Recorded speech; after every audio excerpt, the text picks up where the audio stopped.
I grew up in Sioux City, in Morningside in Sioux City. I met Dave one summer there because he was going to college there. And we got married and we moved to Sheldon, Iowa, and I finished college, and that's where I looked for my first teaching job. And I always tell the story that there was one elementary opening that year. It was 1984, and there were 887 applicants for this one teaching position. So, oh my goodness. Polar opposite of the market right now Right. for teaching. I didn't get the job.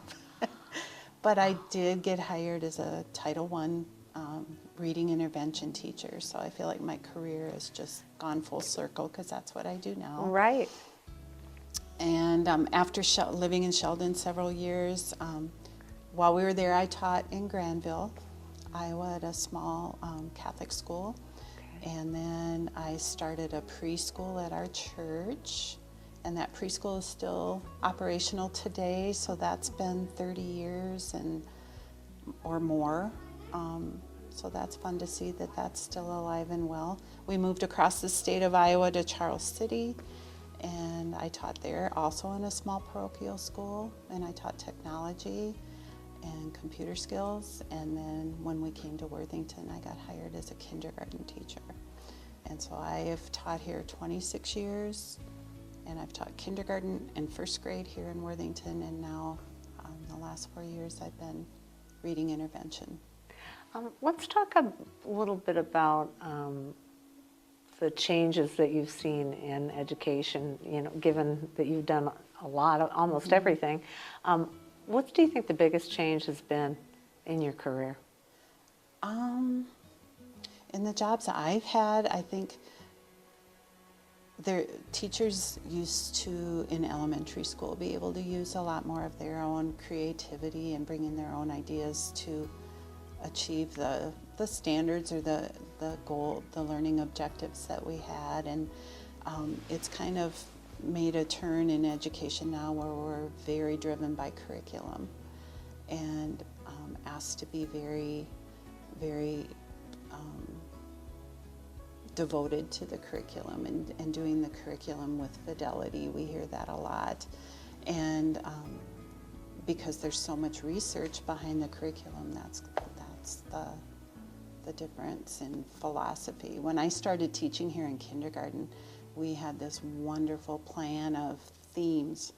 And so 1 week was dinosaurs, 1 week was outer space, 1 week was like life cycles of different animals, and the kids were so excited for all those themes. Right. And then we just integrated the math and the science and the reading and the writing all into that theme, and so they were connecting all their learning, and it was fun for everybody. It was fun for teachers, fun for kids, and I think teachers still try really hard to make things fun and engaging. It's just a little different because we need to allow that curriculum to do its job because it's what we're asked to do. Yeah. That sounds like, one of my next questions was going to be the challenges that you've faced. Sounds like being in the confines of a curriculum-driven philosophy had its challenges. Mm-hmm.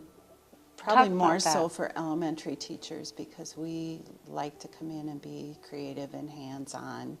That's why we chose the age of students that we chose. And so we're all trying to make the best of both, because curriculum's full of wonderful things. Right. And we want to keep it fun and engaging for our kids.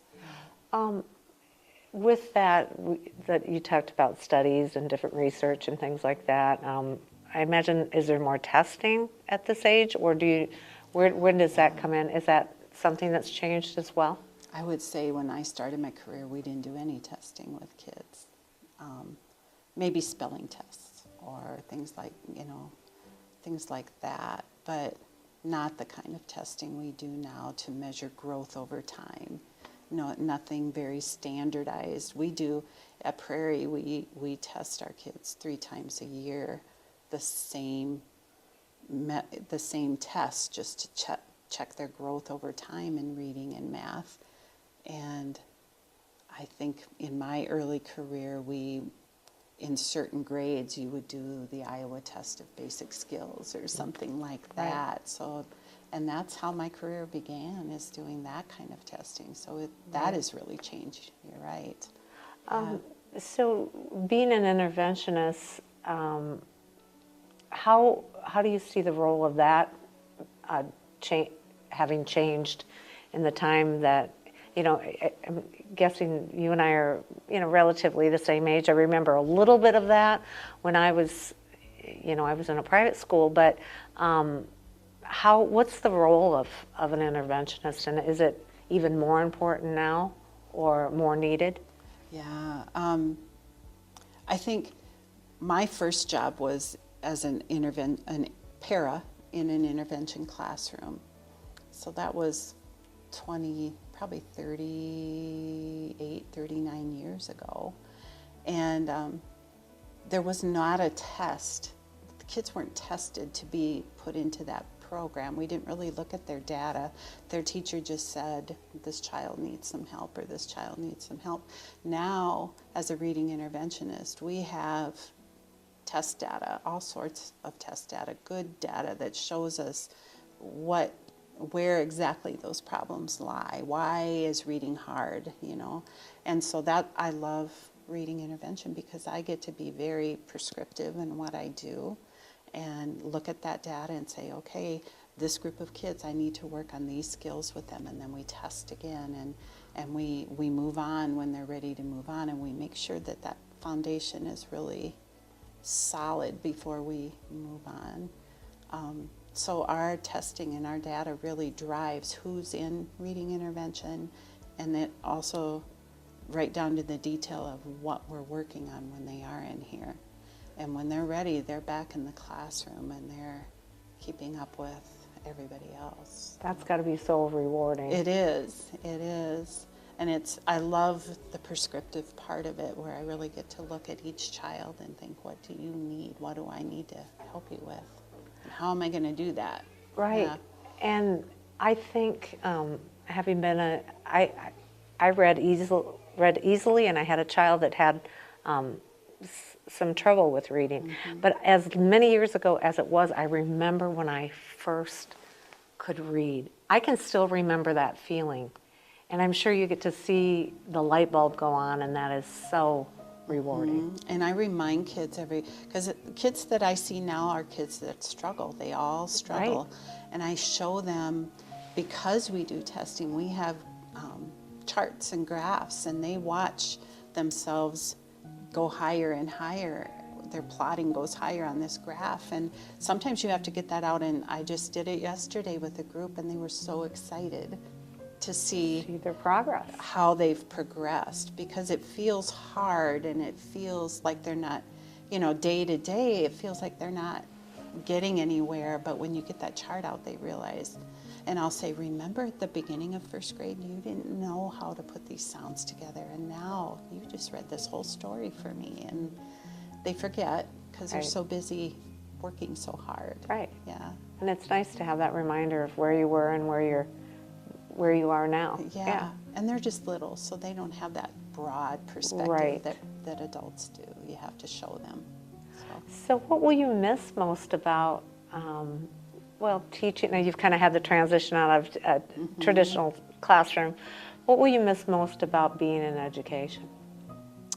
The free hugs. You get a lot of hugs when you teach little kids. I'll miss that. They're very honest.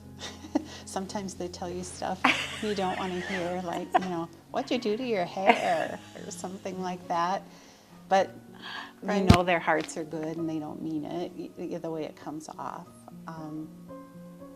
I will miss, when I was in the regular classroom, I knew families, and I'll miss getting to know families and getting to know the cultures of the different families that I work with. That's been very fun for me. Having siblings of students I've had, and now I've had some former kindergarten students that I had have become teachers and taught, and they've been on my on my teaching team here at Prairie, and that's been fun. So I'll miss all those things. I'll miss having a purpose to my days. I'm going to have to find a new purpose. You'll find one. Yeah. Is there anything, I asked Julie this as well, anything that you hope for the future of education, something maybe that continues that we're doing well, or something that you hope might change a bit?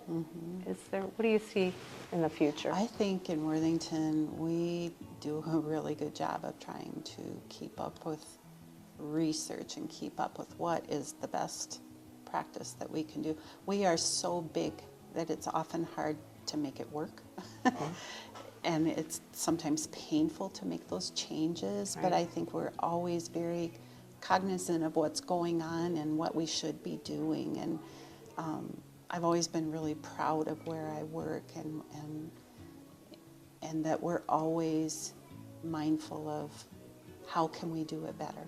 Always, always, always. We're always trying to make it better. Like, we have done this letters training the last 2 years here at Prairie and in the intermediate school and some of the other reading teachers in the district. And it has just been it's been a lot of information, but it's been very affirming of things that, for me personally anyway, that I just plain learned the hard way being a teacher in a primary classroom. And I finally figured out this is how I need to teach it to the, this is how I need to teach this. This is how I need to teach this. This works, but I didn't know why.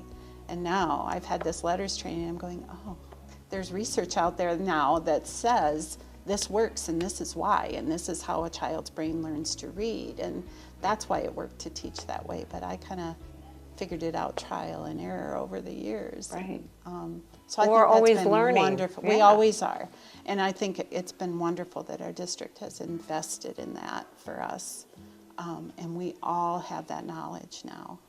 And we're ready to just really hit the ground and use it next year. I'm so excited they're doing a new reading phonics component to the reading curriculum. And everybody says, no, I bet you don't want to leave. And I said, I kind of don't, because I'm so excited that this feels so right. And like the right thing to do. But we've always been good at that in Worthington. And so I'm just excited that it continues, that we're always looking for ways to improve and meet the needs of our students.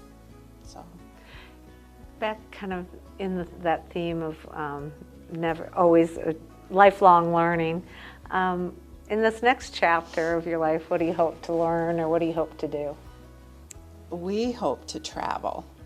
So, and when we travel, we take our time and we do the museums and we both love history, and so we will absolutely be lifelong learners, and we'll probably research our destinations before we ever get there. We hope to reconnect we've had several exchange students through the years when our kids were growing up, and so we've maintained friendships with those families. So we're looking forward to hopefully spending time with some of those families, and we've even talked about traveling together with them, and they could be our interpreters as we travel.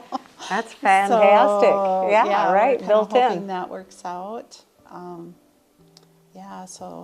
And I plan to spend time more with my grandchildren and watch and learn from them, and I'm excited to see where their lives take them too. So. Well, good luck to you in the future. Retired teacher class of 2025. Yeah. I'm not a teacher, but I am in the retirement class of 2025. So we're a group. Yeah. Well, here's to you and here's to us. Yes. Thank you, Karen. Thank you. Yeah.